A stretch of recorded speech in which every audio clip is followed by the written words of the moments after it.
झारखंड में आज झारखंड की दो खबरों की हम बात करेंगे। पहले सियासी पारे की बात कर लेते हैं। हालांकि जो प्रकृति ने पारा बढ़ा रखा है उसकी भी बात होगी, लेकिन जो सियासी तापमान बढ़ा हुआ है पहले उस पर बात कर लेते हैं। देखिए, चुनाव प्रचार का आखिरी जोर सभी पार्टियां लगा रही हैं।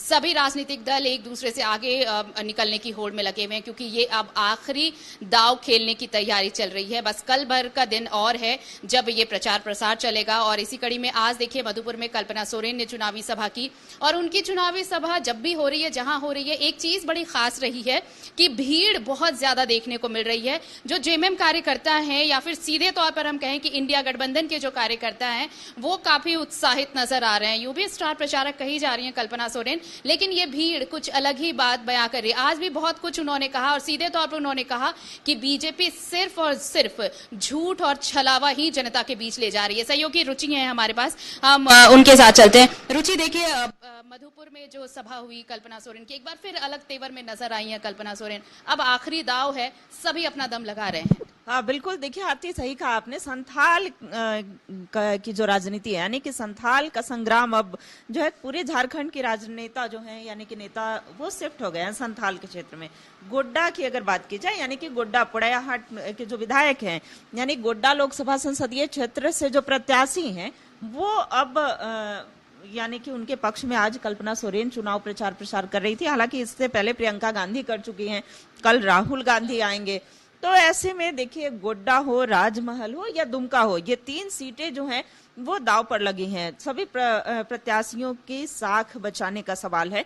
यानी कि एक तरफ दुमका से बात की जाए तो दुमका में त्रिकोणीय, हमने कल भी ये चर्चा हो रही थी कि त्रिकोणीय मुकाबला देखा जा रहा है।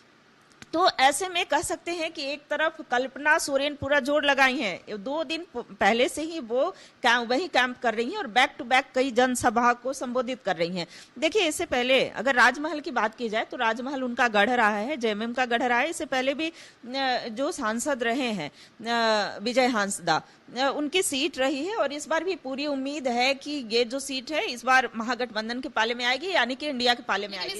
इस बार बीजेपी के लिए एक उम्मीद की किरण है सीता सोरेन। देखिए, जेएमएम से सांसद थी, लेकिन जेएमएम से विधायक थी, लेकिन उन्होंने पाला बदला, बीजेपी में चली आई। सांसद के लिए अब उन्हें प्रतिनिधित्व मिला है, टिकट मिला है।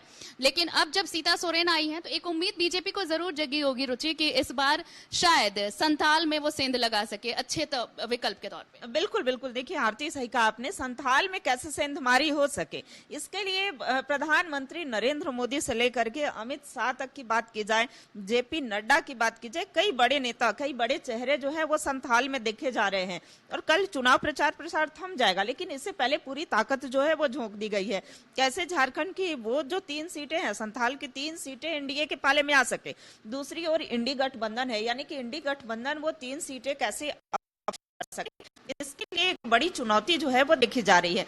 तो कह सकते हैं आरती की ये बड़ा भारी है। आज की रात कह सकते हैं कि आज की रात ये दोनों के लिए, अभी कल का वक्त बचा है। कल का वक्त शाम में भोंपू जो है वो थम जाएगा, यानी कि शाम तक चुनाव का प्रचार प्रसार जो है वो थम जाएगा। कह सकते हैं कि डोर टू डोर जो कैंप है नेताजी, वो कर सकते हैं अपने पक्ष में मतदान की अपील कर सकते हैं। लेकिन फिर भी यहाँ एक बड़ा सवाल उठता है कि जो त्रिकोणीय दुमका की अगर बात की जाए या गोड्डा की बात की जाए, निशिकांत दुबे के कई ऐसे कार्य हैं जो उन्होंने जनता के लिए किया है। जैसे एयरपोर्ट कई वर्षों से मांग रही थी, तो दुमका देवघर में एयरपोर्ट उन्होंने दिया है। तो ऐसे लेकिन अब काम जो उन्होंने किया उसका हिसाब अब जनता देगी, और ये बारी आ चुकी है। बिल्कुल बिल्कुल आरती, सही कहा आपने। निशिकांत दुबे हो चुकी, एक तरफ निशिकांत दुबे हैं, दूसरी ओर प्रदीप यादव हैं। प्रदीप यादव ऐसे प्रत्याशी हैं जो अपने ही सरकार पर सवाल उठाते रहे हैं, कई बार जन मुद्दों को लेकर के, जनता के मुद्दों को लेकर के अपने सरकार पर सवाल उठाते रहे हैं। तो ऐसे में देखने वाली बात होगी कि क्या जनता जो है वो किन पर विश्वास जताती है। ये हुई गोड्डा की बात। लेकिन जहां तक बात अगर राजमहल की कर ली जाए, तो राजमहल से प्रत्याशी विजय हांसदा है। दूसरी ओर जो उनके अगेंस्ट में प्रत्याशी है ताला मरांडी, एक नया चेहरा जो है वो लाया गया है। तो ऐसे में उनके पक्ष में भले ही प्रचार प्रसार किए जा रहे हो, तो क्या विजय हांसदा का किला जो है वो ताला मरांडी हिला पाएंगे? क्या प्रधानमंत्री नरेंद्र मोदी की जनसभाएं वहां पर काम? कुल मिलाकर हम ये कह सकते हैं रुचि कि देखिए, कुल मिलाकर ये है कि सियासी पारा जो है वो अपने शबाब पर है। एक दिन का वक्त और कल का बचा है, उसके बाद सभी डोर टू डोर कैंपेन करेंगे प्रत्याशी।